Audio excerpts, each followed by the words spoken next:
Glória a Deus.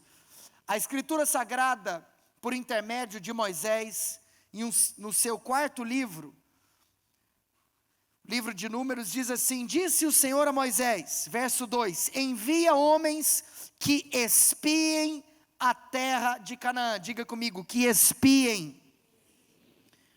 Que eu hei de dar aos filhos de Israel, de cada tribo de seus pais, enviareis um homem, sendo cada qual príncipe entre eles.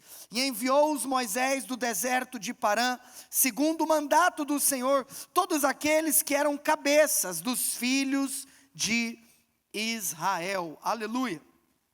Família, talvez este texto é com certeza, talvez e com certeza, que loucura, né? Mas eu acredito que este seja um dos textos mais conhecidos do livro de Números.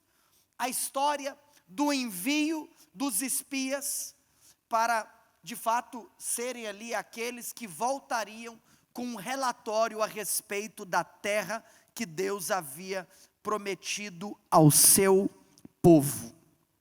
Então eu queria que você apertasse aí os cintos, porque nós vamos decolar na revelação da palavra de Deus. O fato é que você sabe a história. Aqui eu comecei a ler. Deus diz para Moisés: Moisés, eu quero que você separe um príncipe de cada tribo, um líder de cada tribo, para que esses 12 homens, porque são de fato 12 tribos, eles vão à terra prometida e irão espiar a terra prometida, irão voltar com um relatório. Agora, nós precisamos de lembrar algo. A terra já estava prometida.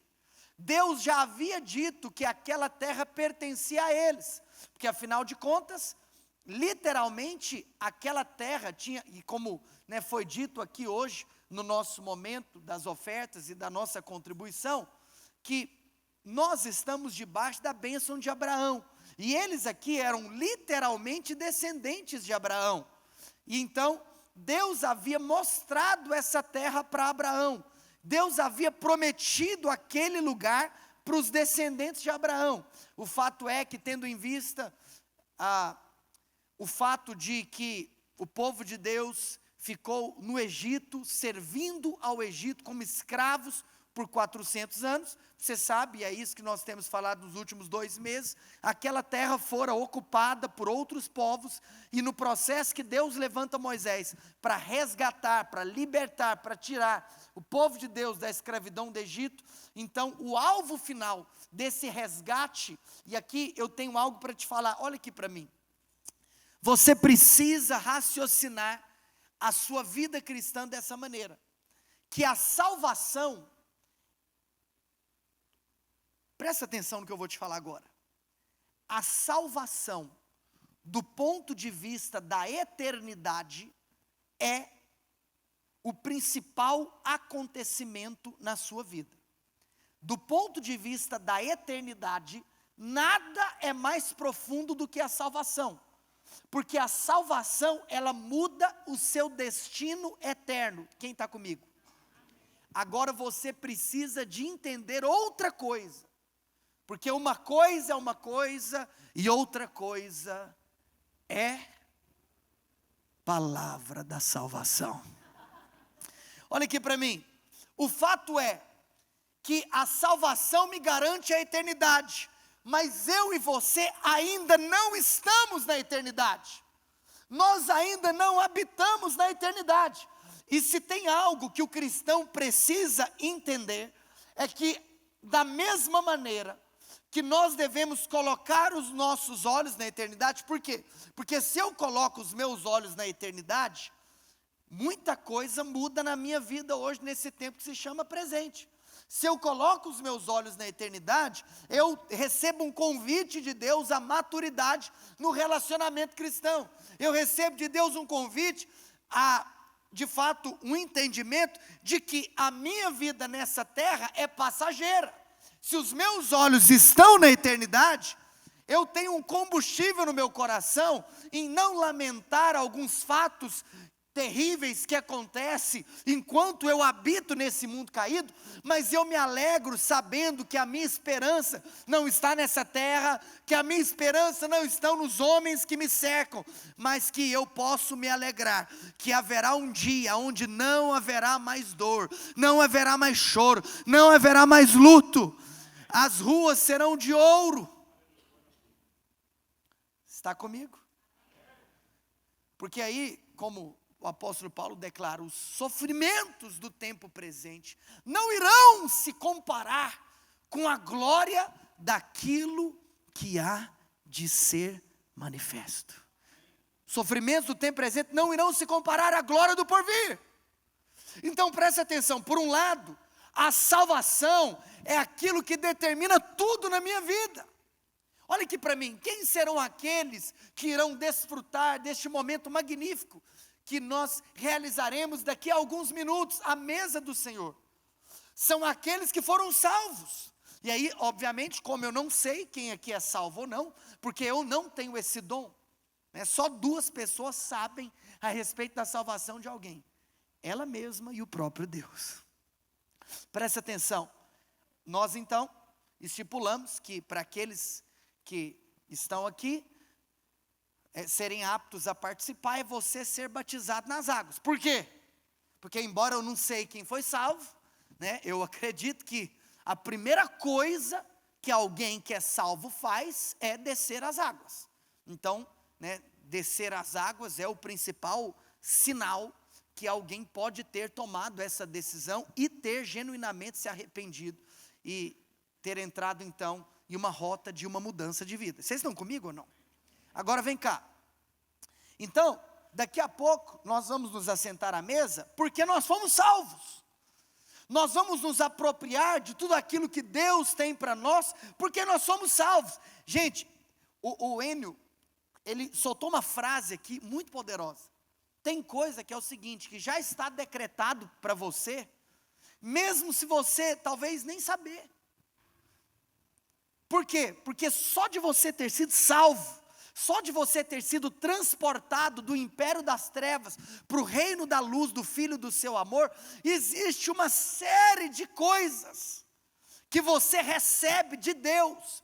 Por isso, deixa eu te contar uma coisa, você tem que ser apaixonado pelo estudo da salvação, pela soteriologia. Você precisa ser apaixonado pelo plano de redenção. O que é o plano de redenção? É o plano que Deus teve para redimir o homem. O que significa redimir? Redimir significa comprar de volta aquilo que já era seu.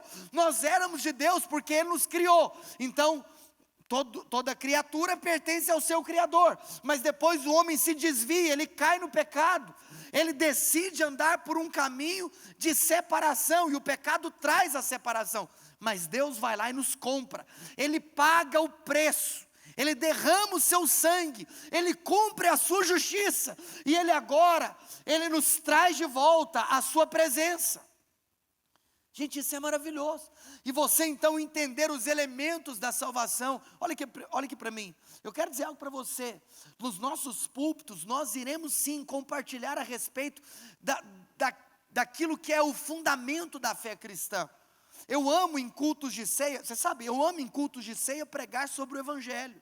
Eu amo em cultos de ceia pregar sobre a obra da cruz. Por quê? Porque na ceia é esse momento que nós nos lembramos aquilo que Ele fez por nós. E uma vez que Ele fez algo por nós, é aquilo que hoje eu tenho o direito de viver legalmente.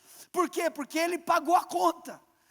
Então nós precisamos de conhecer, de saber, de ensinar, de viver, de pregar a respeito da justificação, a respeito da reconciliação, a respeito da regeneração, a respeito da santificação. Eu estou falando aqui sobre 4 termos, que são termos que têm tudo a ver com a vida de um cristão. E uma coisa é redenção, outra coisa é regeneração, outra coisa é reconciliação, outra coisa é santificação. Mas isso é assunto para outro dia. Mas eu estou te mostrando algo. Olha aqui para mim. A salvação é aquilo que há de mais profundo que poderia acontecer com o ser humano no que tange a eternidade. E colocar os seus olhos na eternidade muda completamente o seu comportamento no tempo presente. Agora, o que eu quero te mostrar é que o fato dos nossos olhos estarem firmados na eternidade, isso não muda o fato de que eu e você precisamos viver o presente, de que eu e você somos convidados a viver no dia que se chama hoje, uma vida celestial, aqui na terra. Olha aqui para mim, talvez tem muita coisa na sua vida que você só canta, mas que você ainda não vive. Então nós amamos cantar sobre trazer o reino, sobre trazer o céu. E o convite de Deus é esse, é que se você é um cristão, você tem, sabe qual é o poder que você tem? Você tem o poder de um embaixador. Esse é o poder que você tem. Você tem o poder de, mesmo em um território estrangeiro, você não viver debaixo das leis que regem esse território estrangeiro. Você tem o poder de viver uma santa embaixada nessa terra perdida. Então, não importa aqueles que são os resultados econômicos da República Federativa Brasileira, aproximadamente 200 quilômetros daqui, tem um monte de embaixadas, e aqueles que estão dentro de cada uma delas, eles não dependem da economia brasileira. Por quê? Porque mesmo estando aqui no nosso Distrito Federal, eles estão dentro do seu próprio país, em território brasileiro. Então preste atenção, por que eu estou falando isso que é tão básico, tão elementar? Só para te informar algo, irmãos. Nós não podemos ignorar o tempo que se chama hoje. Nós não podemos ignorar o presente. Nós precisamos sim viver essa santa embaixada do reino dos céus aqui na terra. Agora, o porquê que eu estou falando tudo isso? Vem comigo. Porque Deus te tira do Egito, Deus te tira do mundo, Deus te tira do império das trevas. E Ele quer que aqui na terra e não na eternidade, você já experimente deste lugar que Ele preparou para você. Existe uma terra, sabe o que significa essa terra? A vida que Ele preparou para você. Irmão, entenda algo, o Egito simboliza o mundo. O Egito simboliza a sua vida debaixo do governo de Faraó. Faraó aponta para Satanás, é a sua vida sem Deus. E você, a palavra do Senhor diz, servia o pecado como escravo. Quando você olha aqui para a vida dos hebreus que estavam escravizados no Egito, você tem que entender que você é esse cara, que estava lá, escravo. Aí Deus, aqui, no contexto do Pentateuco, levanta Moisés. No contexto aqui da nova aliança, Jesus. Moisés aqui é um tipo de Cristo. Porque Cristo é o nosso libertador. Agora, o que eu estou te contando é, Ele te tirou do Egito. Sabe o que é poderoso? Olha aqui para mim. Ele te tirou do Egito. Depois que você saiu do Egito, teve uma passagem que foi a passagem mais sublime que poderia ter acontecido com você. Você passou pelo Mar Vermelho. Você sabe o que as águas do Mar Vermelho apontam? As águas do Mar Vermelho apontam para o batismo. É poderoso porque do Mar Vermelho para frente, nunca mais Faraó teve contato com eles. Olha aqui para mim. É por isso que um dia, em um batismo aqui, eu expliquei para vocês um versículo que é tão discutido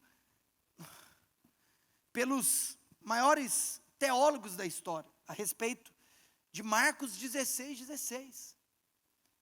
Quem crer e for batizado será? Então como assim, e for batizado? Se ele mesmo fala que quem porém não crer será condenado. Enfim, é porque o batismo, ele implica também em uma salvação desse mundo caído. Do Mar Vermelho para frente, acabou o Egito. Do dia que você se batizou,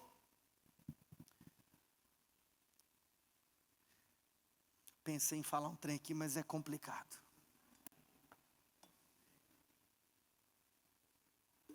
Presta atenção. Quero que você entenda, pelo amor de Deus, o que eu vou falar. Por favor, não entenda besteira. A palavra de Deus diz: a fé que tu tenhas, tenha para... Quando começou, hoje, andando de avião, eu estava vendo, enfim, que agora estamos tendo que usar a máscara tudo de novo, nos aeroportos, porque infelizmente, né, enfim, o vírus tem se espalhado. Que Deus nos livre, né, de um novo processo epidêmico ou até mesmo pandêmico. Agora, deixa eu te contar algo. Irmãos, você precisa entender meu coração, pelo amor de Deus. Porque está todo mundo aqui sujeito, e eu mesmo posso falar aqui, e depois acontecer comigo. Mas você sabia que quando começou a pandemia, eu fiz uma oração para Deus? Deixa eu te falar uma coisa, não me julgue, isso é problema meu com Deus, não é problema seu, fechou? Eu fiz uma oração. Eu falei: Senhor, eu declaro que eu não vou contrair esse vírus. Eu não vou. E eu comecei a declarar sobre a minha vida as promessas que a palavra do Senhor me garante. Presta atenção, eu estava aqui no mundo, eu estava suscetível a isso, eu estava. Agora, pastor, mas se você contraísse esse vírus, sabe o que eu ia fazer? Eu ia orar para Deus me curar. Eu teria fé que Deus estava no controle da minha vida e que Ele poderia me curar. E se acontecesse de eu não ser curado e eu viesse a falecer, aí eu ia estar no lucro, de acordo com a Bíblia. Você precisa ter maturidade para entender o que eu estou falando. Agora, por que eu estou aqui testemunhando? Você sabe, pela graça de Deus, não é por mérito humano, pela graça de Deus eu não contraí, em nenhuma das duas ondas. Agora, tudo isso só me faz perseverar naquilo que eu declaro sobre a minha vida todo dia. Eu sou aquilo que a Bíblia diz que eu sou, eu tenho aquilo que a Bíblia diz que eu tenho, eu sou guardado naquilo que a Bíblia diz que eu sou guardado. Por quê? Porque se eu desci as águas, meu Deus do céu, é tanta provisão liberada sobre a minha vida, é tanta proteção liberada sobre a minha vida, porque eu estou debaixo agora dessa nova aliança. E aí, às vezes, o medo bate à nossa porta, porque como que o vírus é contraído? Por exemplo, quando alguém tem contato com alguém que possui o vírus, sim ou não? Aí no dia que eu pensei sobre isso, eu declarei algo sobre mim. Falei: Senhor, se algum dia eu estiver em contato com alguém que tem esse vírus, não serei eu que sairei contaminado, mas é ele que sairá curado. Porque se na velha aliança, quem tinha contato com o leproso adquiria a lepra, na nova aliança, quando o leproso tocava em Jesus, ele que saía curado. E eu falei: eu declaro sobre a minha vida isso. Todo mundo que estiver enfermo, todo mundo que estiver contraindo, que tiver contraído algum vírus e ter contato comigo, Senhor, eu declaro que eu sou guardado, eu sou protegido, e declaro mais, que o contato que essa pessoa tem comigo fará com que ela sairá curada. Irmãos, deixa eu te falar uma coisa.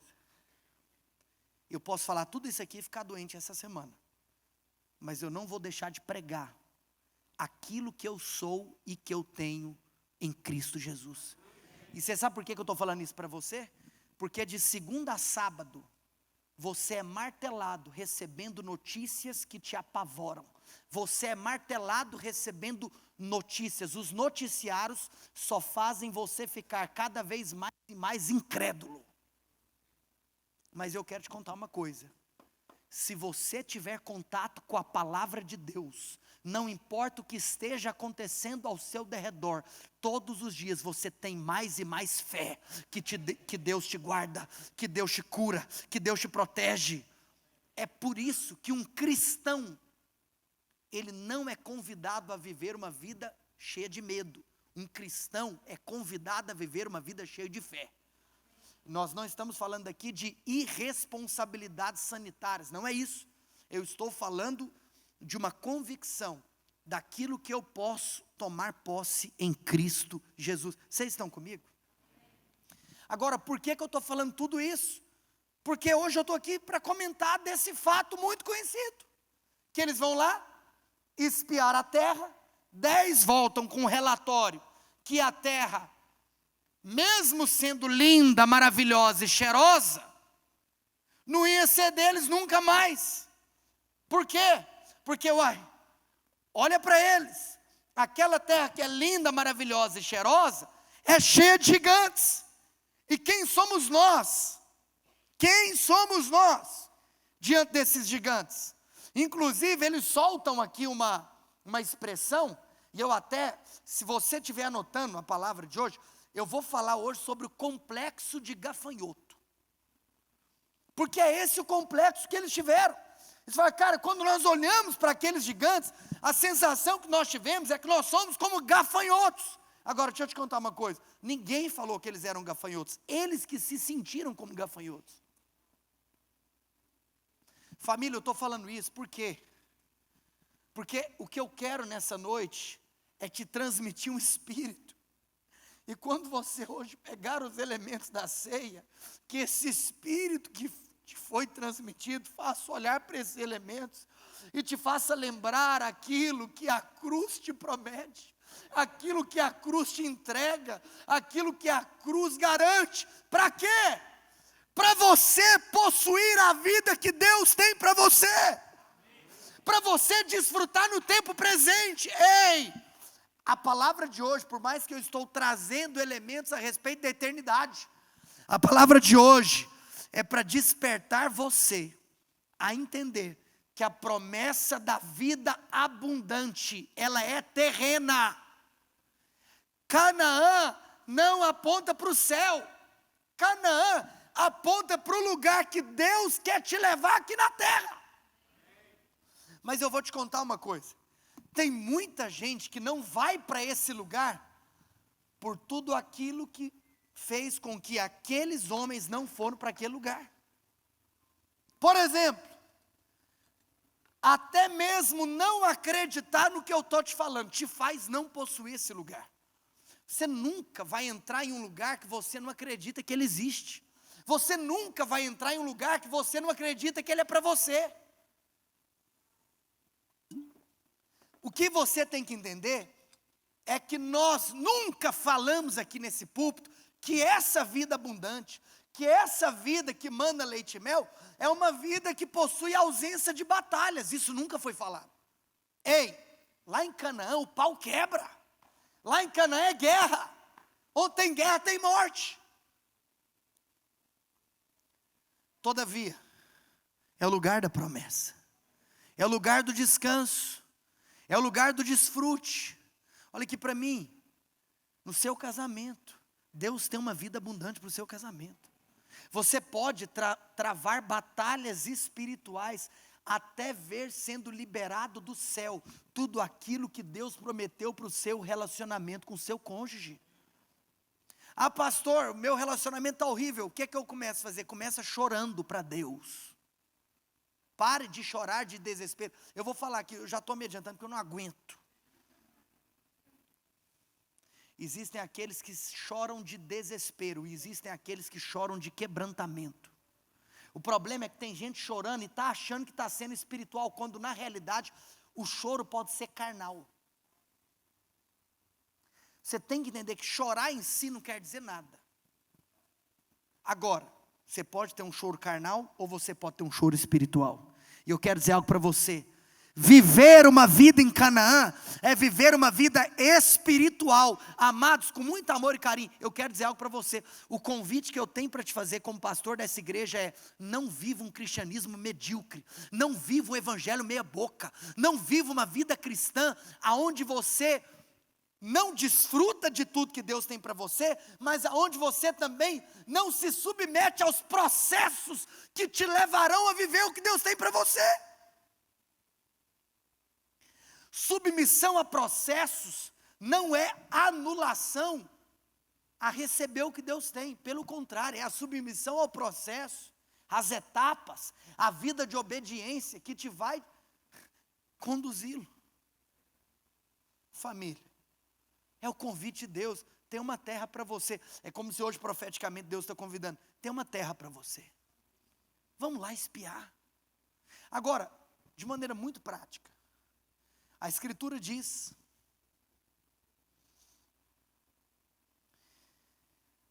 projeta para mim, 13:31.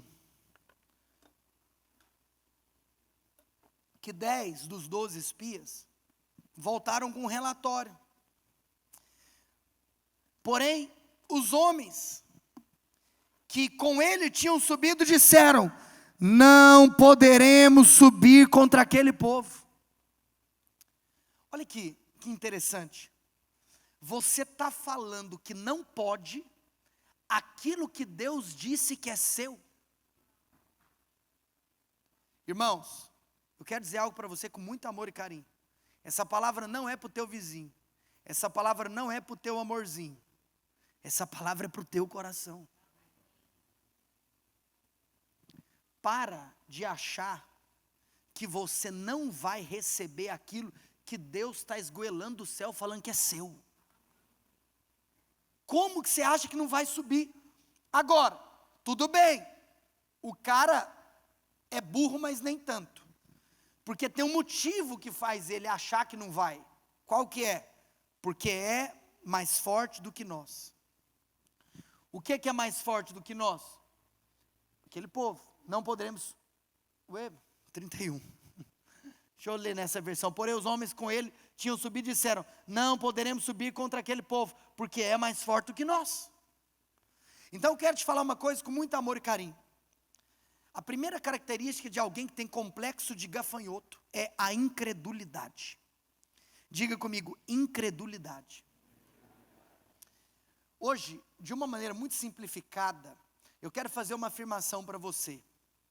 Existem duas coisas que sempre te levarão a viver uma vida incrédula. Existem duas coisas que todas as vezes que você faz, eu quero te contar, se você fizer isso, sempre vai dar certo, você vai ser um incrédulo. Que é olhar para as circunstâncias e olhar para dentro de si. Quando você olha para as circunstâncias, você sempre vai chegar na conclusão que é impossível. E quando você olha para dentro de si, você sempre vai chegar à conclusão que é impossível. Então, abra os seus olhos hoje, abra o seu coração. O grande problema daquela galera que permanece no deserto é duvidar da palavra de Deus. Porque vamos lá, família em última instância, ou sei lá, em primeira. O que significa incredulidade? É chamar Deus de mentiroso. Você sabe que tem gente que é incrédulo e está achando que a postura da incredulidade é a humildade. Quem sou eu? Tadinho de mim. Você acha que a sua autocomiseração é quebrantamento. Deixa eu te contar uma coisa, na realidade, a sua incredulidade e a sua autocomiseração, sabe o que é? É ofensa. Você ofende a Deus, porque quando você não acredita naquilo que Ele fala que é para você, em outras palavras, você está chamando Deus de mentiroso. Então aquilo que aos olhos humanos é uma postura piedosa, deixa eu te contar uma coisa, piedade não tem nada a ver com aquilo que alguns acham que é. Piedade não é você se fazer de coitadinho. Piedade é você viver a vida que Deus manda você viver. Então por isso que piedade cristã é orar, ler a Bíblia e jejuar. Por quê? Porque é isso que Deus manda um crente fazer. Então isso é piedade cristã. Não seja incrédulo. Hoje, quando você tomar essa ceia, você vai falar: eu vou possuir a terra prometida. Eu vou possuir aquilo que é para mim. Quando você tomar essa ceia, você vai lembrar de alguém que você ama, que ainda não está aqui no corpo de Cristo. Você vai declarar a salvação dos seus familiares. Você vai declarar a salvação dos seus amigos. Você vai declarar a salvação daqueles que você chora por eles. Você vai declarar uma transformação na sua vida financeira. Você vai declarar uma transformação na sua vida amorosa. Você vai declarar uma transformação na sua vida conjugal. Você vai declarar uma transformação sobre a sua vida profissional. Porque deixa eu te contar, o mais maravilhoso é que o fato de você ter vindo hoje para o culto não mudou em absolutamente nada a circunstância que te cerca lá fora. Mas o fato de você ter vindo hoje para o culto pode mudar completamente o coração que você vai ter perante essa circunstância que está lá fora. O que mudou lá fora, você vindo para cá? A questão nunca é o que muda lá fora, a questão é sempre o que muda aqui dentro. A primeira coisa, a primeira característica de alguém que tem um complexo de gafanhoto é a incredulidade. Ele não acredita. Deus falou que isso é para mim, mas não é, porque como que pode? Para alguém tão pobre, para alguém tão iletrado, para alguém tão incapaz, para alguém tão isso ou tão aquilo. E é por isso que eu fiz essa separação. Irmãos, vem comigo. Uma coisa é aquela pessoa que é incrédula porque olha para fora, para a circunstância. Outra coisa é aquela pessoa que é incrédula porque olha para dentro de si. Mas não para o espírito, para a alma, para a capacidade humana, para a capacidade intelectual, para a capacidade racional. Essas duas coisas te levam à incredulidade. Você fala, mas então, se eu não vou olhar para a circunstância, se eu não vou olhar para a minha capacidade, para quem que eu tenho que olhar? Você tem que olhar para a promessa, você tem que olhar para a palavra, você tem que ouvir a voz de Deus. Deus virou para eles e falou, vocês são mais fortes, mas eles insistem em achar que são mais fracos. Deus te diz em Cristo que já levou as suas enfermidades, mas você insiste em olhar para os sintomas da doença. Por exemplo, você quer saber uma coisa que muitas vezes faz um cristão ficar incrédulo? Quando ele começa a confessar a cura, aí o sintoma dá uma piorada. Ai, para quê? Presta atenção. Se sintoma piorar significar uma distância maior do que a cura, você não entendeu que a chave está no seu olhar. O sintoma pode ter piorado, isso é a circunstância. Você vai declarar aquilo que Cristo te promete. Você vai crer nas promessas de Deus. Não seja vencido pelo gigante da circunstância. Diga assim, eu não serei vencido pelo gigante da circunstância. Sabe o que é pior? Vou te dar uma notícia ruim. Pessoas incrédulas têm poder de contaminação. Sabe o que é triste? É que aqueles 10 contaminaram o povo inteiro. Aqueles 10 transmitiram o espírito de medo para aquele povo. Todos foram envenenados por uma rebeldia contra Deus. Contra um Deus que prometeu levar eles para um lugar fabuloso. Só porque eles viram uns gigantinhos no meio do caminho. Aí, eles perambularam 40 anos no deserto. Porque ouviram as pessoas erradas. Toma cuidado com quem está falando no seu ouvido. Toma cuidado para quem que você está dando ouvido. Olha, eu vou dizer algo para você com muito amor e carinho. Você sempre vai perceber que o que nunca vai faltar a você são pessoas à sua volta querendo te falar o que está acontecendo na sua circunstância. Mas você precisa separar o que Deus disse que Ele faria com você, aquilo que a palavra de Deus promete a você, do que a notícia que essas pessoas estão te dando. Esses homens, irmãos, eles duvidaram da palavra de Deus. Eles duvidaram do poder de Deus. Olha aqui para mim. Sobre esse lance ainda, só para finalizar, passar para o próximo, de olhar para as circunstâncias. Você lembra quando talvez aconteceu aquilo que é um dos fatos mais sublimes que já aconteceram com o ser humano na Terra? Você sabe o que é interessante? Que se você olhar alguns episódios, alguns acontecimentos bíblicos, eles são completamente surreais. Então, por exemplo, Pedro andou sobre as águas. Galera, na moral, isso é surreal.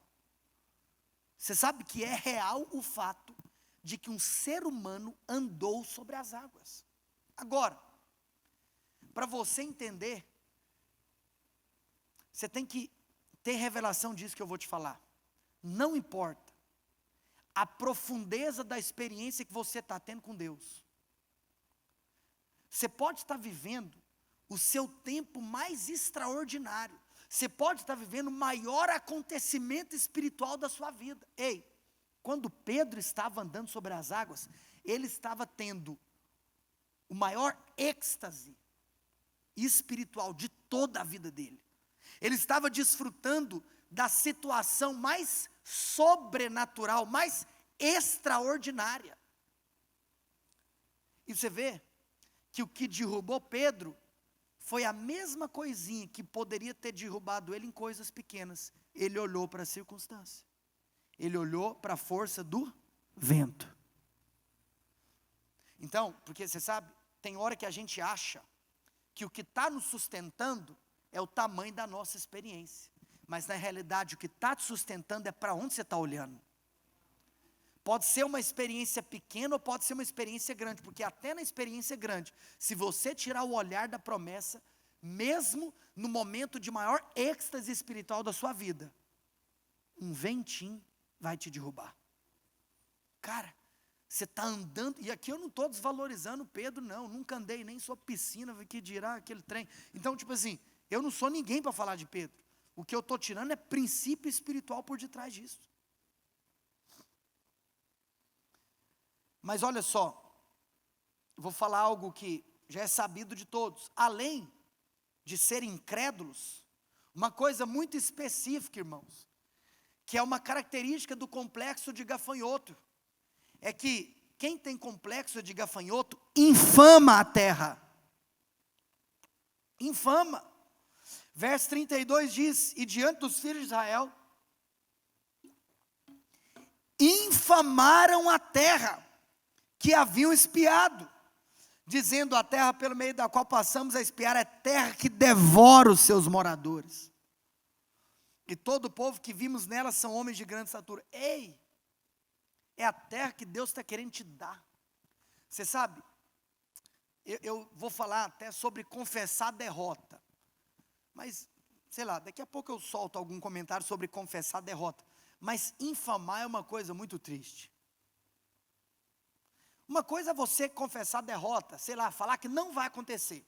Deus falou que vai, você fala que não vai. Agora, infamar. Em outras palavras, você infama quando você está amaldiçoando algo que Deus te deu para ser bênção. Deixa eu te falar uma coisa, tem gente que a primeira coisa, e eu lembro que eu preguei isso há umas vigílias atrás, tem gente que é o seguinte: a primeira coisa que o camarada consegue fazer quando ele recebe o salário dele é infamar o salário. Aí, ou seja, você está pegando aquilo que Deus te deu para ser bênção na sua vida e você vai lá e lasca uma palavra de maldição. Essa miséria desse salário. Trabalho o mês inteiro para receber essa michuruca. Que legal. Parabéns.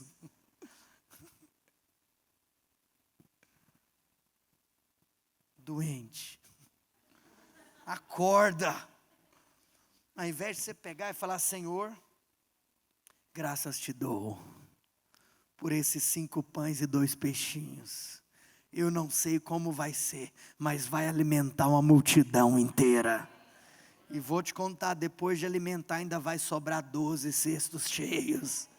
Presta atenção, não infama aquilo que Deus está dando. Não infama a terra que devora os moradores. Às vezes o seu local de trabalho. Você pode falar: gente do céu, aquilo lá é o inferno. Inferno? Se tem um embaixador do céu lá? Deixa eu contar uma coisa. Se você tem a capacidade de chamar de inferno um lugar que Deus colocou, o problema não está no lugar, o problema está em você. Porque se você é o embaixador do céu. Deixa eu te contar uma coisa. Todo mundo pode passar por isso. Um pastor pode passar por isso. Até porque pastor é gente e dos piores. Estou brincando. Estou zoando, para você gerar uma identificação aqui comigo. Imagina só, eu vou plantar uma igreja. Gente do céu. Eu me lembro, no meu tempo de plantador de igrejas, tinha alguns lugares que, na hora, a primeira coisa que a galera falava: lá naquela cidade, ai credo. Sabe qual que é uma característica daquela cidade? Igreja nenhuma cresce naquela cidade. Igreja nenhuma prospera na cidade. Dá vontade de falar, inclusive a sua, cidadão. E o cara está achando que a culpa é da cidade. Deixa eu contar uma coisa. Todo fator natural que você avalia não tem que gerar em você uma conclusão final, tem que trazer a você uma responsabilidade de oração. Então uma coisa é o seguinte, nós vamos avaliar, nós vamos, presta atenção, ei, entenda algo, o erro não está na espionagem, o erro está no relatório, é esse que é o ponto. Tem gente que talvez pode ouvir o que eu estou falando e achar que nós não temos que espiar. Como que o erro estaria na espionagem, sendo que foi Deus que mandou espiar? O erro está no relatório. A questão é o que você faz com o que você viu, e não com o fato daquilo que você viu existir. Esse é o ponto. Não infame. Não infame, não infame o seu cônjuge, não infame o seu casamento, não infame o seu filho. Tem gente que tem a capacidade de infamar o filho. Meu Deus, não infame. Eu só estou dando um exemplo aleatório, não estou dando indireta para ninguém, o Espírito Santo está dando direta. Então ele tem, irmãos, não infame. Sabe o que eu sinto de falar?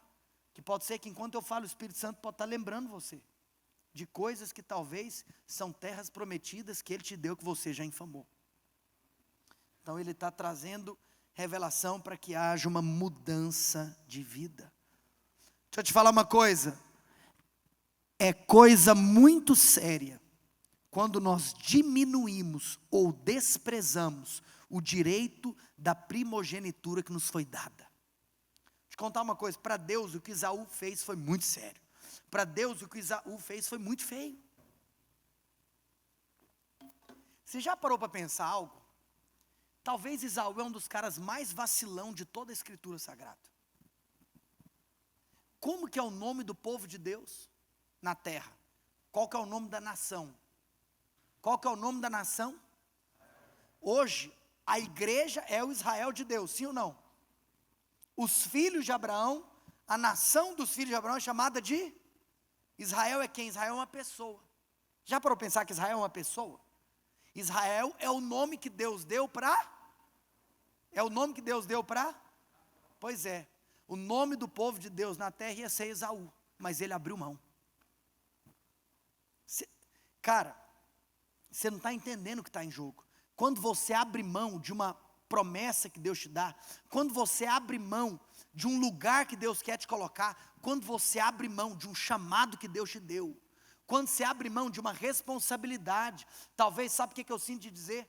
Agora, presta atenção, não estou falando aquilo que você viveu na emoção e achava que era, eu estou falando naquilo que talvez no interior você tem convicção que foi de Deus.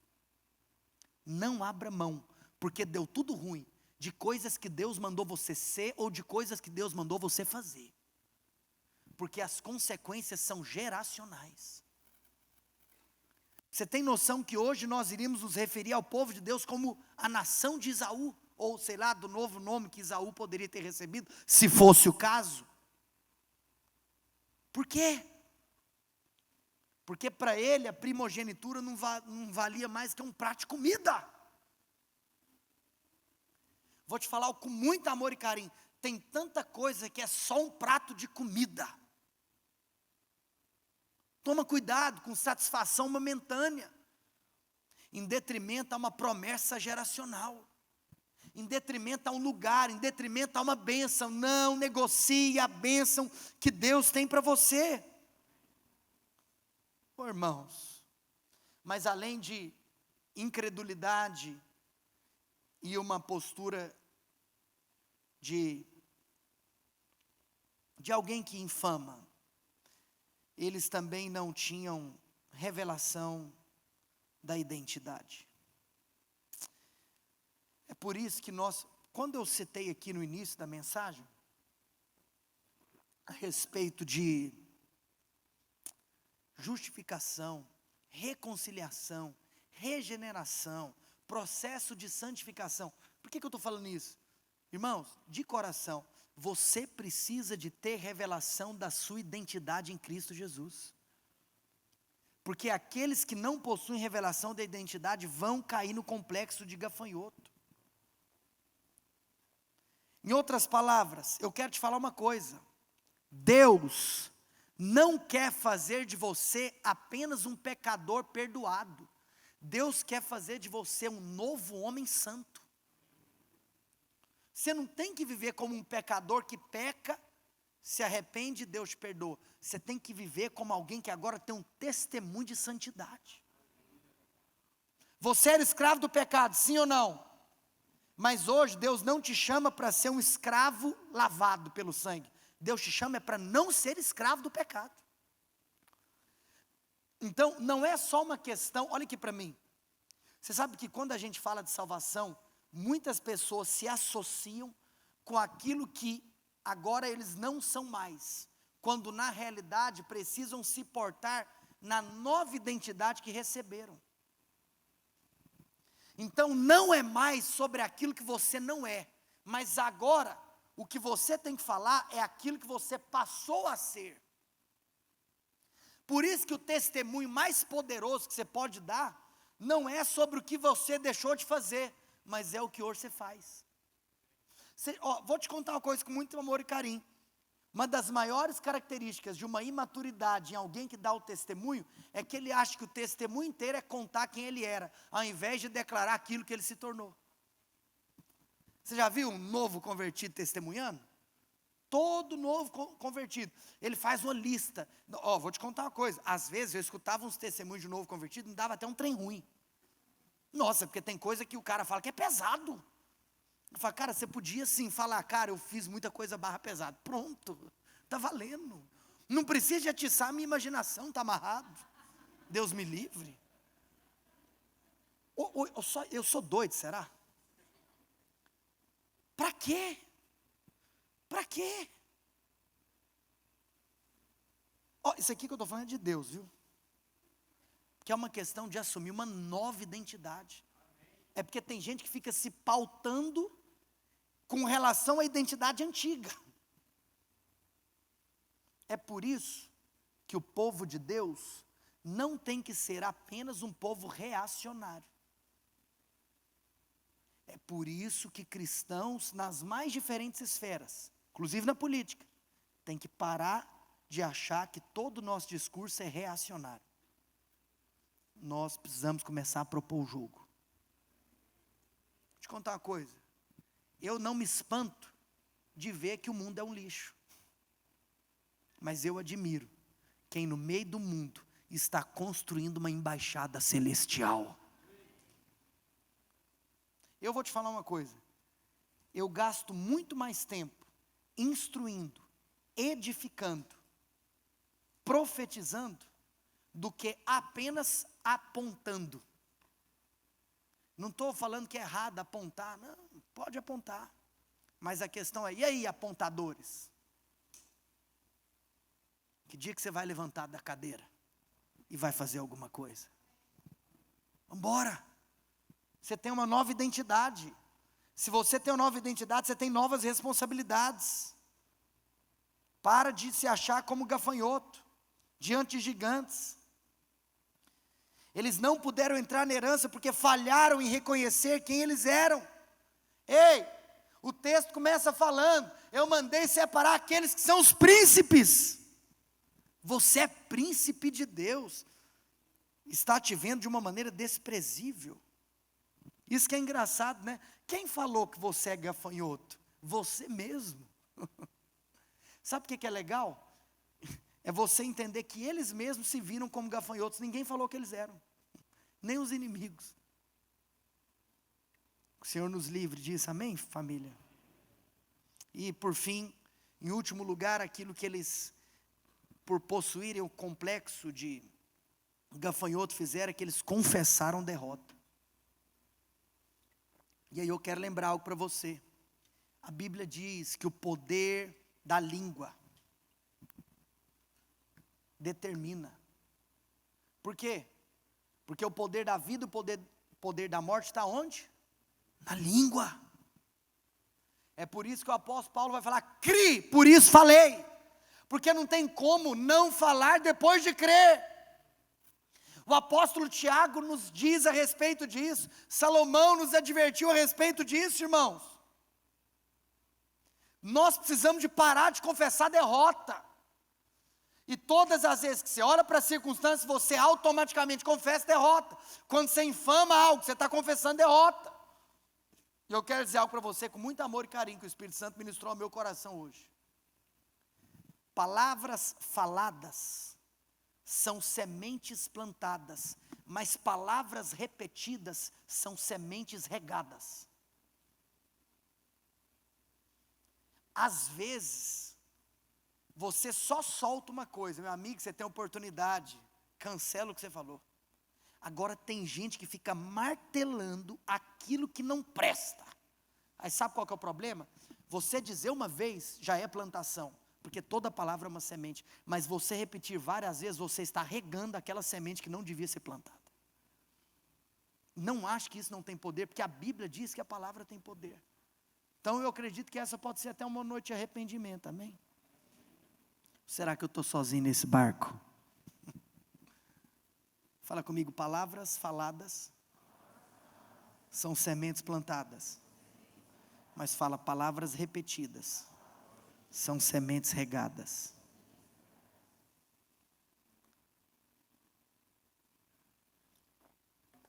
Enquanto o time de adoração sobe, eu quero te mostrar uma coisa que eu achei muito louco, analisando um contexto. Eu já estou terminando. Alguém aqui está cansado? Quem está cansado diz amém. Eu também tenho facilidade em pregar para quem está cansado. É um dom que Deus me deu. Mas eu já estou terminando. Sabe o que é louco? Números, capítulo 14, verso 1. Olha aqui para mim. Presta atenção no que eu vou te contar. Eu estou terminando, literal. Eu acabei o esboço, agora tem umas partezinhas que são assim. Eu vou jogar agora a sobremesa. Alguém quer uma cerejinha aí? O cara que é incrédulo, porque olha para a circunstância, porque olha para dentro de si, ele é um dos 10 espias.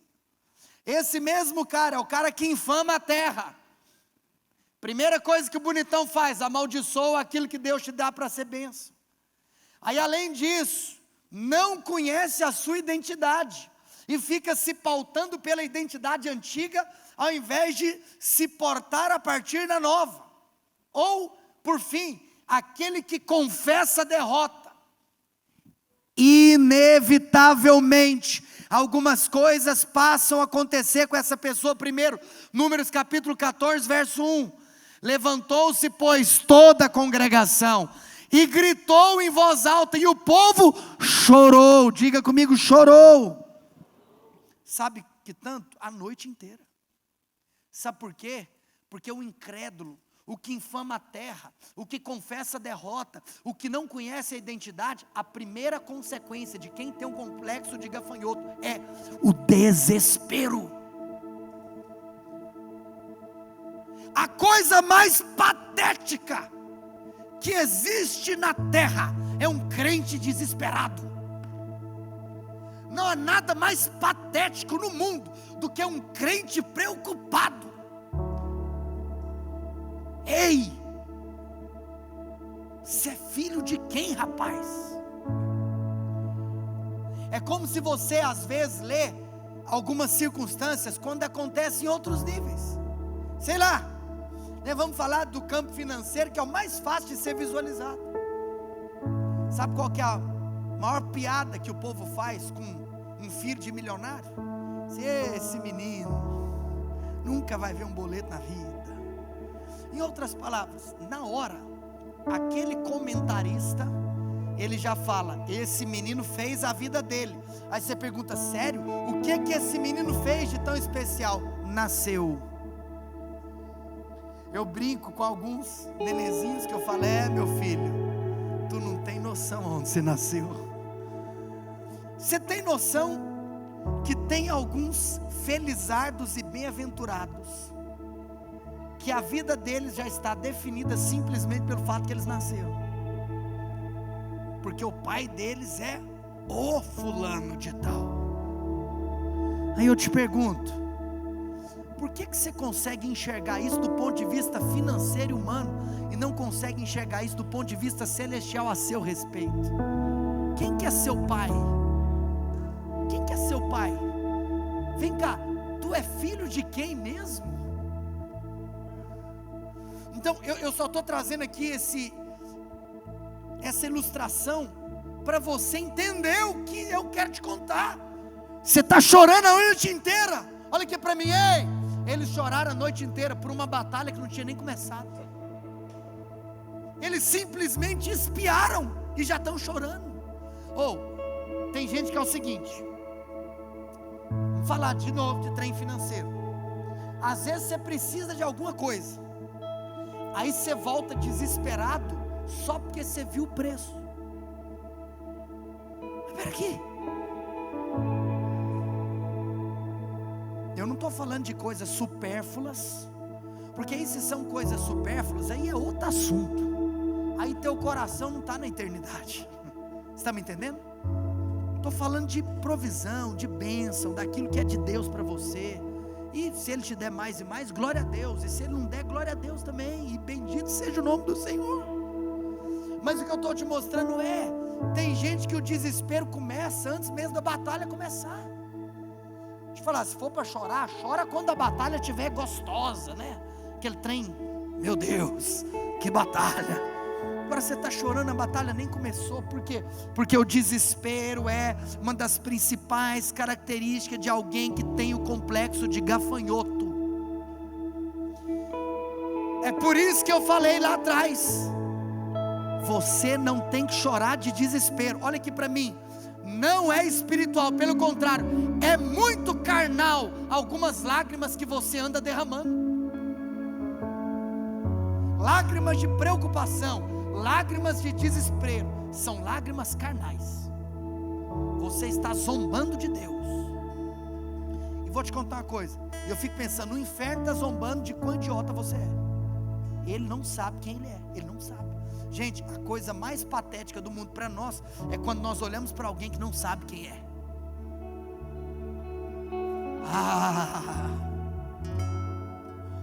Aí o negócio que estava ruim parece que piorou, porque o verso 2 diz assim: e todos os filhos, alguns, são muitos, todos os filhos de Israel murmuraram contra Moisés e contra Arão, e toda a congregação lhes disse: tomara, meu Jesus poderoso, tomara que tivéssemos morrido na terra do Egito, ou mesmo nesse deserto. Agora eu estou com vontade de sentar aqui e chorar, só que de compaixão, não é de desespero. Irmãos, de coração, isso aqui tem que tocar seu coração. Olha o desejo que a carnalidade produz em corações de pessoas. Em outras palavras, o que é desejar morrer no Egito? Tem gente que é o seguinte, que ele acha que o caminho é voltar para trás, que o caminho é voltar para o mundo, que o caminho é voltar a pescar. Por que a graça de Deus é tão grande? Porque Jesus é esse que vai lá na praia de Pedro e fala: Pedro, um dia eu vim nesse mar, entrei nesse barco e falei: você vai deixar de ser pescador de peixe para ser pescador de gente. Aí agora você volta a pescar peixe? Acorda, cidadão. Aí uma coisa fascinante é que quando Pedro volta para a praia, tem 3 elementos. Qual que é um dos elementos que tem lá esperando ele? Peixe.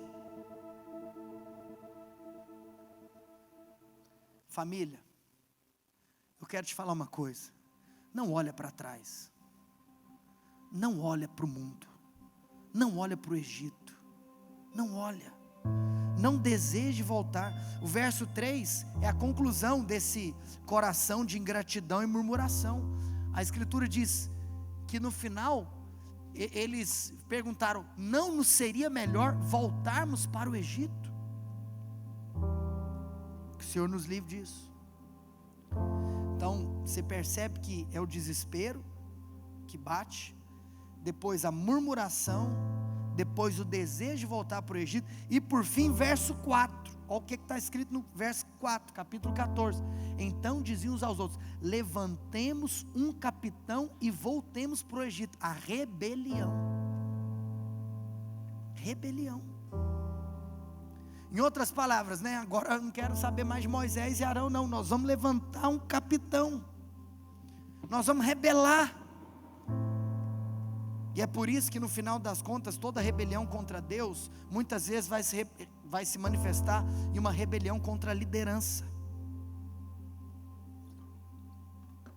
Irmãos, é por isso que tem gente que quando não quer mudar de vida, aí ele acha que é mais fácil mudar de igreja, mudar de pastor, mudar de alguma coisa, quando na realidade você só tem que mudar de vida. Não opte pelos caminhos mais fáceis, não opte por voltar para lugares que não eram aqueles que Deus tinha para você, mas permaneça, suporte a pressão, encare o gigante, levante-se, vamos igreja, nós vamos ceiar hoje. Quando você ceiar, que você seja renovado no seu coração, que você saia incendiado pelo pão que você vai comer, pelo cálice que você vai beber. Vamos entrar na terra que Deus tem prometido para mim e para você. Deus quer que você se livre desse complexo de gafanhoto. A Escritura diz no verso 5, a postura que aqueles que são como Josué e Caleb adotaram. Então Moisés e Arão, olha só, agora nós estamos falando de Moisés, nós estamos falando de Arão, nós estamos falando de Josué, nós estamos falando de Caleb, sabe por quê? Porque enquanto tem a galera infamando, enquanto tem a galera murmurando, enquanto tem a galera desesperada, existem sempre aqueles que são espirituais, existem sempre aqueles que têm uma postura diferente. Eles viraram, sabe o que eles fizeram? Eles caíram sobre o seu rosto perante a congregação. Você sabe, cair o rosto é algo sublime, porque cair o rosto é uma expressão bíblica. Depois o verso 6 diz algo ainda, que Josué filho de Nun e Caleb filho de Jefoné, dentre os que espiaram a terra, rasgaram as suas vestes. Mas olha aqui para mim, o que significa em toda a palavra de Deus, cair o rosto e rasgar as vestes? Quebrantamento. Enquanto tem aqueles que estão chorando de desespero, tem aqueles que choram de quebrantamento. Irmãos, hoje o Espírito Santo me traz aqui para te falar, troque as motivações pelas quais você derrama as suas lágrimas. O Espírito Santo quer te fazer um convite, é um choro de quebrantamento. Rasga as suas vestes, coloque o seu rosto no chão. Deixa eu te falar uma coisa, eu acho que é profético nós estarmos falando sobre isso diante da semana da consagração que está por vir. Vou te contar uma coisa, talvez projetos que delongaria mais tempo não conseguirão ser executados em 30 dias, mas talvez na oportunidade que Deus te dá de orar, na oportunidade que Deus te dá de jejuar, na oportunidade que Deus te dá de subir o monte, literalmente, mas profeticamente, ore nessa semana aqui conosco aquilo que você não orou esse ano. Declara a promessa que você não declarou ao longo do ano. O ano ainda não acabou. Existe uma porta de Deus aberta para você. Irmãos, o Espírito Santo vai nos levar a nós rasgarmos as nossas vestes e cairmos o nosso rosto.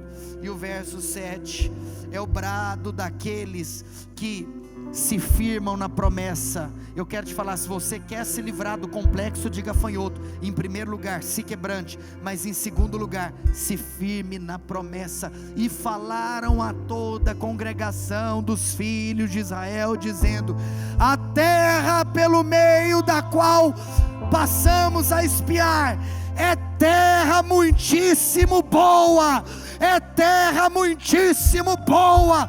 Você nessa noite, se levante aonde você está, erga suas mãos aos céus, e você vai começar a declarar: é terra muitíssimo boa, é terra muitíssimo boa. Se alguém que não recebeu os elementos da ceia, levanta a mão para eu ver. Irmãos, alguns me ajudam aqui rapidamente. Se você não recebeu os elementos, fique com a sua mão erguida.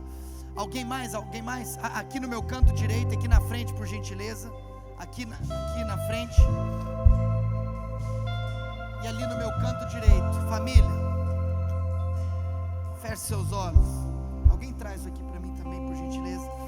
Oh Espírito Santo, oh Espírito Santo, antes de nós ceiarmos, enquanto os instrumentos vão ministrar, eu queria que você abrisse a sua boca e declarasse que a terra é muitíssimo boa. Declare que a terra é muitíssimo boa. Declare, declare, declare. Pastor, eu olho para mim, eu olho para fora, eu olho para o gigante. Agora você vai olhar para a promessa. Você sabe que terra é essa que eu estou falando. Declare, declare, declare, declare. Não cante. Você não vai cantar. Nós vamos cantar aqui na frente. Você vai orar, você vai declarar. Declare.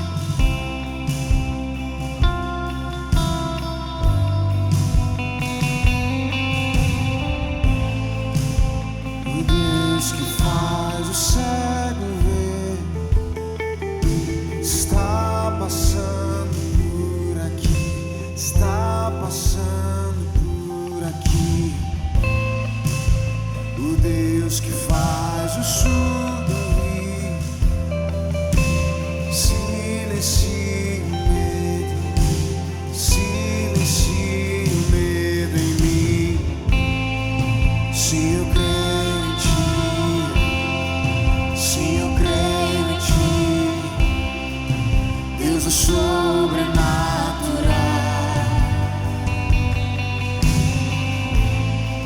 Se eu creio em ti, se eu creio em ti, Deus é sobrenatural.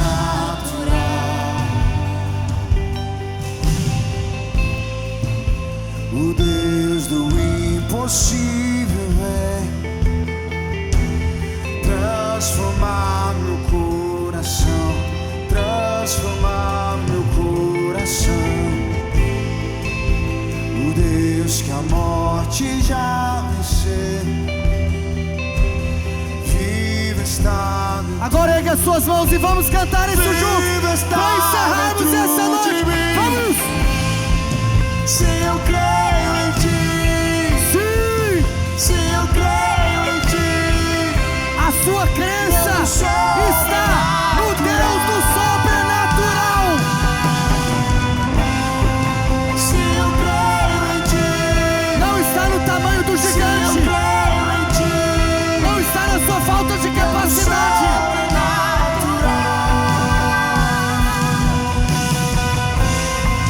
se eu creio em ti, se eu creio em ti, Deus do sobrenatural.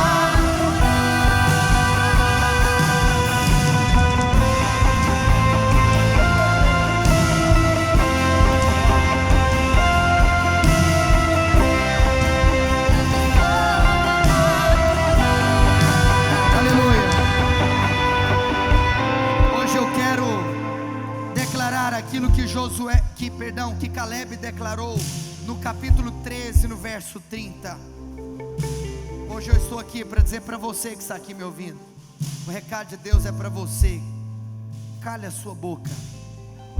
Cale a sua boca. Então, projeta lá 13:30.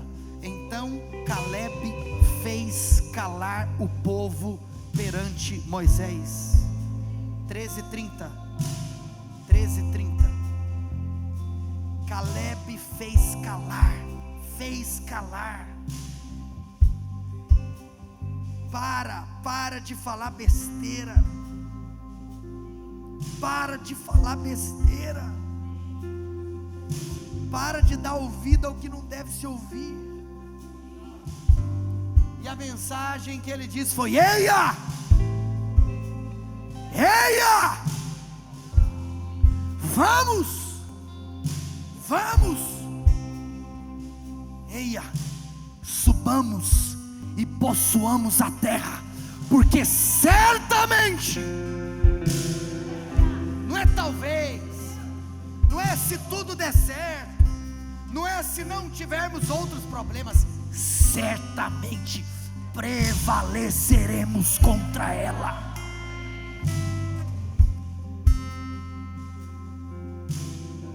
Obrigado, Jesus, pela palavra que o Senhor nos deste nessa noite.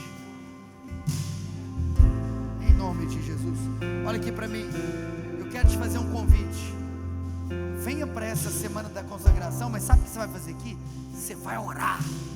Vem para orar. Vem para abrir sua boca e declarar sobre todas as áreas da sua vida.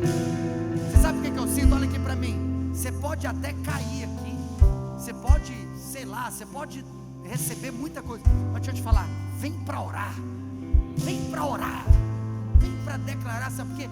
Crente tem que abrir a boca para orar. Não está sentindo nada, orar. Continuar não sentindo nada, orar, orar, orar, orar. Senhor, este pão é o corpo de Cristo, que foi moído naquela cruz, em nosso lugar.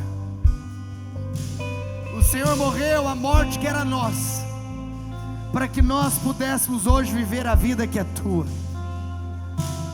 O castigo que hoje nos traz paz estava sobre ele, e por essas pisaduras que tu sofrestes, nós fomos curados.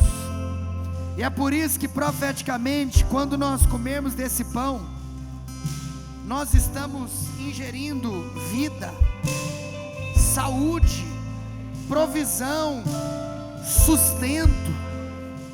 Ao comermos desse pão, nós estamos nos apropriando da promessa, nós estamos colocando para dentro aquilo que pertence ao Senhor, e nos foi dado graciosamente pela morte e entrega do Cordeiro.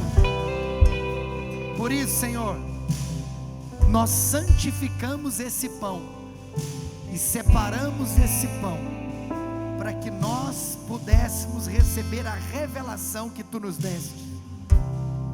Senhor, este cálice é o cálice da nova e eterna aliança. Por intermédio desse sangue, os nossos pecados foram perdoados, a dívida que constava sobre nós foi quitada. Por intermédio deste sangue, nós agora temos livre acesso. Como o autor de Hebreus declara, nós podemos nos achegar confiadamente ao trono da graça, e nós sabemos que nós seremos ouvidos, porque por causa desse sangue, quando eu oro, Cristo está orando, porque o mesmo Deus que responde a oração de Cristo é o Deus que responde a oração daquele que possui o sangue de Cristo correndo nas suas veias. E é também por intermédio deste sangue que eu fui feito justiça de Deus, e que agora eu posso andar em uma nova realidade de vida. Eu tenho uma nova identidade. Eu não apenas não faço aquilo que eu fazia antes, mas agora eu posso fazer o que eu não conseguia fazer antes, porque através desse cálice eu também sou feito santo. Como o Senhor é santo, eu sou convidado a andar por um caminho de santidade. Por isso, ó Pai, nos dê revelação daquilo que nós somos em Cristo, daquilo que nós temos em Cristo. Nós servimos ao Deus do sobrenatural. Compartilhe da ceia do Senhor, não de uma maneira religiosa, mas olha no olho dessa pessoa e fala: você está sentado na mesa do sobrenatural, na mesa da cura, na mesa da transformação, na mesa de uma nova vida. Fala isso para essa pessoa.